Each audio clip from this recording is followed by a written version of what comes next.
Hello दोस्तों, तो स्वागत है आपका मेरे YouTube channel vocational masters classes पर। पिछली कक्षा में हमने चर्चा की थी कुछ महत्वपूर्ण विमाओं पर और आज हम चर्चा करने वाले हैं विमाओं के कुछ उपयोग पर। तो विमाओं के उपयोग में जो पहला टॉपिक है वो है एक पद्धति के मात्रक को दूसरी पद्धति में कैसे बदला जाता है। मान लो कोई एमकेएस पद्धति में किसी का मान दिया हुआ है, क्वेश्चन पूछता है कि इसको सीजीएस पद्धति में बताइए, तो कैसे बताएंगे हम, वो आप उदाहरण के थ्रू समझेंगे। तो इसका एक नॉर्मली एक सूत्र होता है, इसमें N1 और U1 is equal to N2 is equal to U2, यानी इसमें जो आपको मान दिया होगा N1 वो आंकिक मान होगा और U1 उसका मात्रक होगा, और वही चीज़ चेंज होनी है N2 आंकिक मान होगा और जो U2 होगा वो बदला हुआ N1 का बदला हुआ N2 होगा।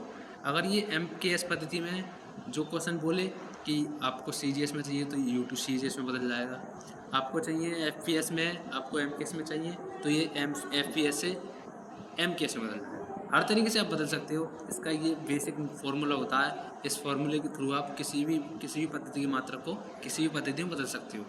आइए हम देखते हैं एक सिंपल सा जैसे बल का मात्रक है, बल का मात्रक। नॉर्मली बल का मात्रक होता है 1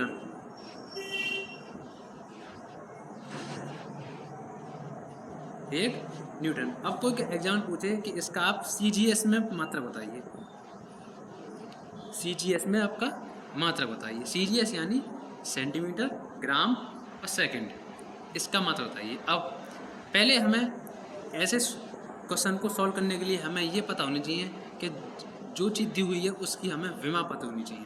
मैंने पिछली वीडियो में आपको कुछ इंपॉर्टेंट विमाओं के बारे में बताया है, उसमें बल भी है। तो बल की जो विमा होती है वो होती है F को फोर्स बल को डोनेट करते हैं, F इक्वल टू होती है mL/T-2 ब्रैकेट पर। ब्रैकेट जरूरी है, विमाओं के लिए ब्रैकेट जरूरी होते हैं। अब ये तो हो गया। अब नेक्स्ट देखते हैं, इसमें जो 1 न्यूटन है ये N1 है और जो नया बदल के आएगा वो U1 होगा और N वो U2 होगा, और जो ये 1 है ये N1 है और U1 ये है, और N2 जो नया चेंज हो गया आएगा और U2 वो भी नया चेंज हो गया आएगा। वो हम आगे देखेंगे कैसे आएगा। चलिए हम आगे बढ़ते हैं, इस फॉर्मूले में रखते हैं हम N2 is equal to N1। अब यहाँ पर M1 पे वैल्यू वो रखते हैं जो हमें दी हुई होती है, यानी न्यूटन। ये MKS पद्धति का मात्रक है, इसका बात है MKS पद्धति का मात्रक है न्यूटन। अब MKS पद्धति में आप याद कीजिए कि MKS पद्धति में M यानी मीटर, किलोग्राम और सेकंड, तो मुझे यहाँ M1 की जगह मास रखना है। तो MKS पद्धति में मास को किससे डोनेट करते हैं? किलोग्राम से, यानी 1 किलोग्राम अपॉन M2 है। अब M2 को यानी हमें CGS पद्धति में बदलना है, तो इसमें हम वजन को किससे नापते हैं? ग्राम से, 1 ग्राम ब्रैकेट बंद। अब ऊपर ये A की पावर चल रही है, A की पावर क्या है? जो विमा है इसकी, यानी ये mL/2 M के ऊपर कितनी विमा है? 1। L के ऊपर कितनी विमा है? इसके भी ऊपर 1। T के कितनी ऊपर है? -2। तो जो M के ऊपर 1 है तो इसके भी ऊपर कितनी होगी? 1 × अब आया नेक्स्ट L, यानी L1 जो हमें दिया है। MKS पद्धति में हम दूरियों को से नापते हैं? M यानी मीटर से, 1 मीटर। L2 जिसमें हमें बदलना है, यानी CGS पद्धति में हमें बदलना है। CGS पद्धति में हम दूरियों को से नापते हैं? C यानी सेंटीमीटर, 1 सेंटीमीटर × तीसरा बॉक्स बनाते हैं, इसके ऊपर पावर 1 चढ़ेगी क्योंकि यहाँ L के ऊपर कितनी पावर है? 1। अब तीसरा आया, तीसरे में T यानी टाइम तो सेम रहेगा, 1 सेंटीमीटर अपॉन सेकेंड।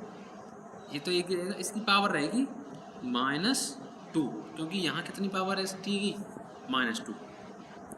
अब हमें बदलना किसको, ऊपर वाले को बदलना है। n2 = n1 तो 1 है, तो 1 किलोग्राम बराबर कितने ग्राम होते हैं, 1000, और 1 ग्राम यही रहेगा। कहते हैं क्या, तो वो सेम रहेगा। 1 मीटर बराबर 100 सेंटीमीटर, यानी 100/1 सेंटीमीटर इंटू। अब यहाँ देखिए, यहाँ -2 है, -2 में अब अपने उसमें पढ़ा होगा कि -2 में जो घात वो होती है वो ऊपर हो जाती है। कैसे, 1 की घात -2 होगी, 1 जब ऊपर जाएगा तो 1 की घात -2 हो या कुछ भी हो, वो 1 का तो 1 ही रहेगा, इसका कोई डिफरेंट पड़ने वाला नहीं है। आगे देखते हैं हम।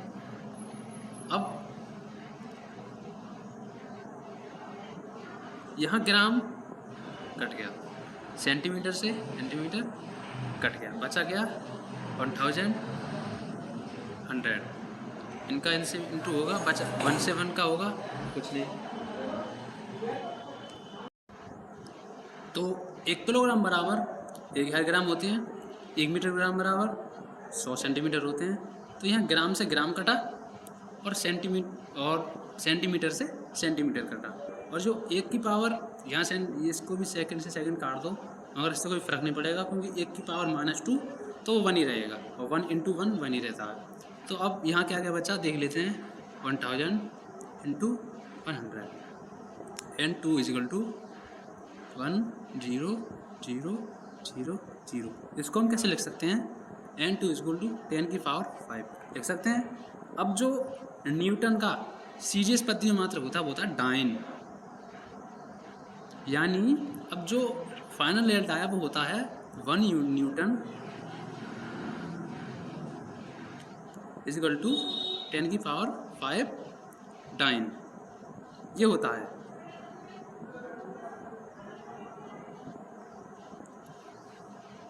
आप स्क्रीनशॉट लेना चाहें स्क्रीनशॉट ले लीजिए। नेक्स्ट एक और उदाहरण आपको समझाऊंगा मैं।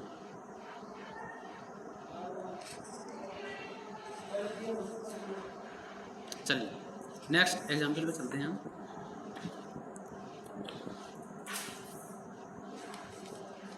आपका नेक्स्ट एग्जाम्पल है, जैसे आप पारा ले लीजिए, किसी पारे का घनत्व, किसी पारे का घनत्व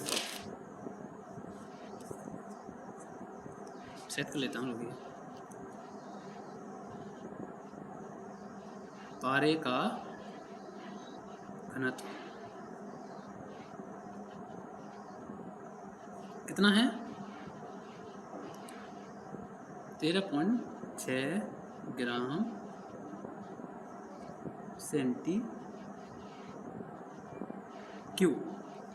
ये पारे का घनत्व, किसी पारे घनत्व 13.6 ग्राम सेंटीमीटर क्यूब है। अब ये कौन सी पद्धति में ये प्रॉब्लम है, ये किस पद्धति में है और कौन सी पद्धति में क्वेश्चन आपको बोलेगा किस पद्धति में चेंज कीजिए। तो आपको पारे का घनत्व दिया हुआ है 13.6 ग्राम प्रति सेंटीमीटर क्यूब। अब ये हिसाब लगाइए, ग्राम किस में होता है और सेंटीमीटर किस में होता है। ग्राम याद कीजिए कि सीजीएस में होता है, ग्राम सीजीएस में वजन को ग्राम से नापते हैं। तो इससे पता चलता है कि जो ये मात्रक है ये किस पद्धति का है, सीजीएस पद्धति का। अब क्वेश्चन क्या पूछ रहा है कि किस पद्धति में बदलिए, तो बदलिए एमकेएस पद्धति में। एमकेएस पद्धति में यानी इसको तो बदलिए आप ग्राम को किलोग्राम में और सेंटीमीटर को मीटर में। ये आपको क्वेश्चन पूछ रहा है। अब देखते हैं हम कैसे इसको सॉल्व करते हैं। तो सूत्र वही लगाएंगे जो मैंने आपको पिछली उसमें बताया था, वो बताया था n2 = n1 bracket m1 upon m2 bracket बंद power a into L1 upon L2 bracket बंद b into T1 upon T2 bracket बंद पावर c। अब यहाँ n2 तो हमने नई वैल्यू लेकर के आएगी और n1 जो क्या है वो यही है 13.6। अब मैंने क्या बताया था आपको, अगर ये क्वेश्चन सॉल्व करने हैं तो आपको उससे पहले ये जो पारे घनत्व दिया हुआ है उसका आपको विमा पता होनी चाहिए, ये इम्पोर्टेंट है। आपको घनत्व की विमा पता होनी चाहिए। तो घनत्व की विमा होती है घनत्व ml -3, ये इसकी विमा होती है, किसकी? घनत्व की। इसमें टी तो आपको दिख रही ना, तो टी तो इसमें ये तो गायब हो ही गया, टी का इसमें कोई काम नहीं है। सिर्फ हमें किससे काम है? एम और सॉरी हमें सिर्फ काम है एम और एल से, सिर्फ इससे काम है। देखते हैं हम कैसे होंगे। अब ये n2 इजगल टू n1 क्या था हमारा 13.6। नेक्स्ट ब्रैकेट m1 क्या दिया है हमें? ग्राम, यानी 1 ग्राम अपॉन m2 हमें बदलना किस में है? MKS में। MKS में वैल्यू किससे नापते हैं? किलोग्राम से, तो किलोग्राम।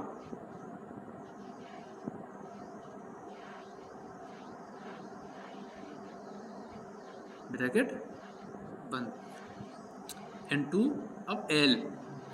यहाँ सीजीएस पद्धति में दूरी को किससे नापते हैं? सेंटीमीटर से, तो यहाँ सेंटीमीटर अपॉन इसमें भी इसको किससे नापते हैं?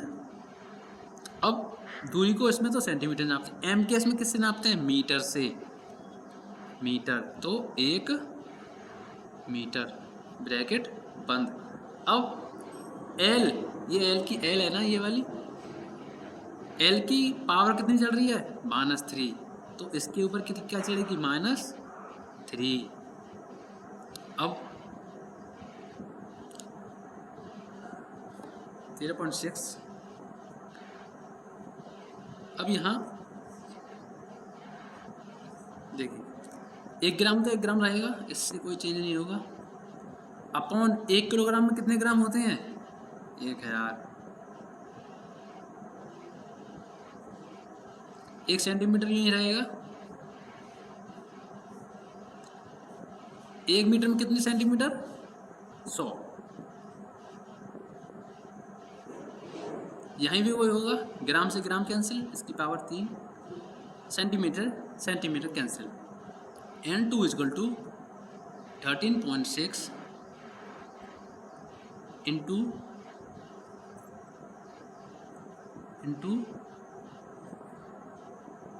पावर -3। अब देखते हैं -3 है ना, इसको प्लस की 3 करना है। कैसे करना है? इसको पलट देंगे, इसको क्या करेंगे? पलट देंगे। पलटने से क्या होगा? 1.36, इसका इससे गुणा होगा तो ये हो जाएगा इंटू 10 की पावर 3, 100 की पावर 3। क्यों? क्योंकि उसको हमने प्लस बनाने के लिए इसको पलट दिया। अब इसको सॉल्व करते हैं। ये होगा 13.6 पॉन 1000 इंटू 3 बार है ना, तो 100 इंटू 100 इंटू 100 123 123 कितना? 3.6 13.6 इंटू 100। क्या मैं इसको ऐसे नहीं लिख सकता? 10 की पावर 3, बात तो एक ही है। क्योंकि 1000 कैसे लिखते हो? क्योंकि 10 की पावर 3 लिख दो। 10 की पावर 3 बराबर क्या होता है? इतना ही होगा 10 इंटू 10 इंटू 10, सेम, ठीक है। अब इसने ये सीजीएस पद्धति तो बस ग्राम प्रति सेंटीमीटर क्यूब दिया था। अब हम MKS में क्या लिखेंगे? MKS में लिखेंगे हम किलोग्राम प्रति मीटर क्यूब, ग्राम प्रति मीटर क्यूब, क्योंकि सीजीएस में तो ग्राम था और CGS में दूरी क्या थी, सेंटीमीटर, MKS में किलोग्राम और मीटर। तो ये होगा आपका फाइनल आंसर। ये तो हो गया। अब हम देखते हैं नेक्स्ट उपयोग। नेक्स्ट उपयोग क्या है? नेक्स्ट उपयोग है क्या, किसी भी विमीय समीकरण का संतुलन करना कि क्या वो संतुलित है, क्या वह संतुलित है। वो हम कैसे देखेंगे, कैसे संतुलित है ये विमाओं के द्वारा। यह है कि किसी भी समीकरण के विमीय संतुलन परीक्षण करना कि क्या ये समीकरण जो है वो संतुलन है। अगर संतुलन है तो सही है, संतुलन नहीं है तो नहीं है। देखते हैं हम उदाहरण के द्वारा। उदाहरण ले लेते हैं। पहला जो देखते हैं गति का समीकरण दे देते हैं, गति के समीकरण।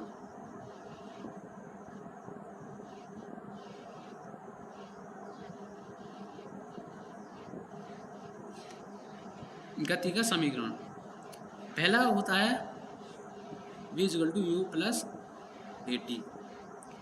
v = u + at पहला समीकरण होता है। अब v क्या है इसमें, अंतिम वेग, और u क्या है, प्रारंभिक वेग, a त्वरण, t समय। अब इसमें हमें ये दो साइड होगी, एक तो RHS रहेगी, एक LHS होगी।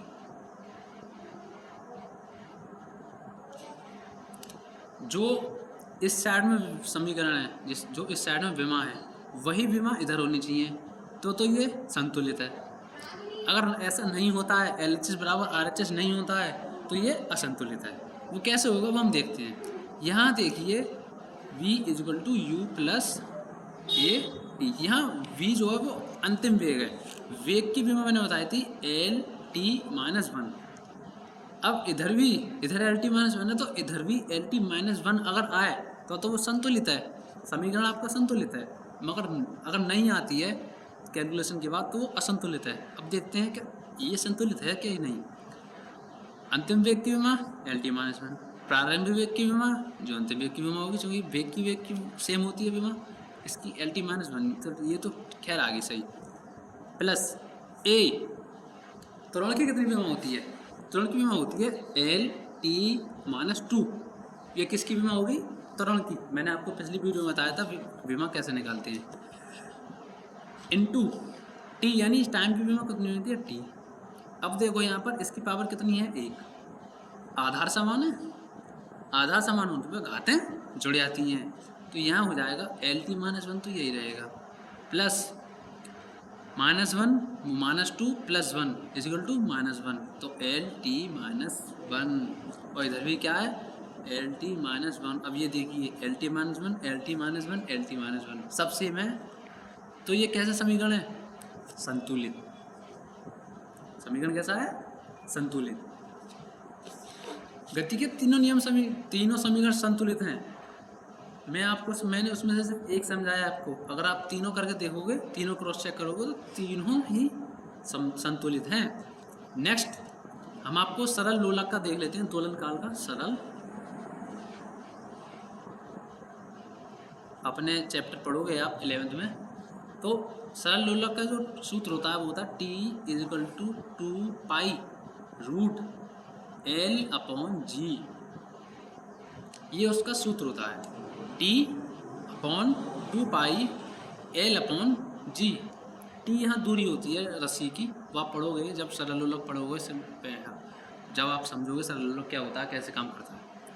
अब सरल लोलक, इसमें हम अंकित मान और पाई इसमें से आप भूल जाइए कि है भी या नहीं, क्योंकि विमाओं में इसका कोई काम नहीं होता, सिर्फ और सिर्फ मात्रकों को देगी। टी दूरी है तो टाइम है, सॉरी टाइम का तो हम टी लेंगे, इसकी विमा टी होती है।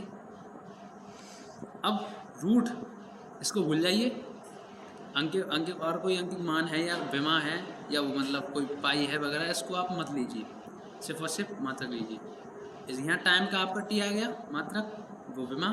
अब एल यहाँ क्या है, लंबाई क्या होती है L/G। गुरुत्व त्वरण की जो विमा होती है वो होती है LT-2। अब इसी के अंदर देखते हैं कि जब एल ऊपर आएगा तो इसके ऊपर जो घात है 1 वो माइनस की हो जाएगी, और जो टी ऊपर आएगी तो जो उसकी माइनस की 2 घात है वो ऊपर आके प्लस की हो जाएगी, यानी ब्रैकेट रूट अंदर एल यूँ आएगा। अब यहाँ पर नीचे वाले एल की भी हो जाएगी एल टी माइनस 1, और जो घात टी की पावर -2 है वो हो जाएगी टी की पावर 2। अब वही हो जाएगा, आधा समान घातें जुड़ती हैं, तो यहाँ -1 यहाँ +1 और -1 + 1 0। अब किसी घात 0 हो जाती है तो उसका मान कितना होता है 1, और 1 का मल्टीप्लाई इससे करेंगे तो कुछ नहीं होगा, यानी बचा क्या इसमें टी की पावर 2। अब रूट से 2 कट गया, बचा क्या 2, बचा क्या टी, और इधर क्या चल रही है टी टी और टी, यानी टी बराबर टी। तो यह भी समीकरण कैसा है, शुद्ध संतुलित समीकरण है।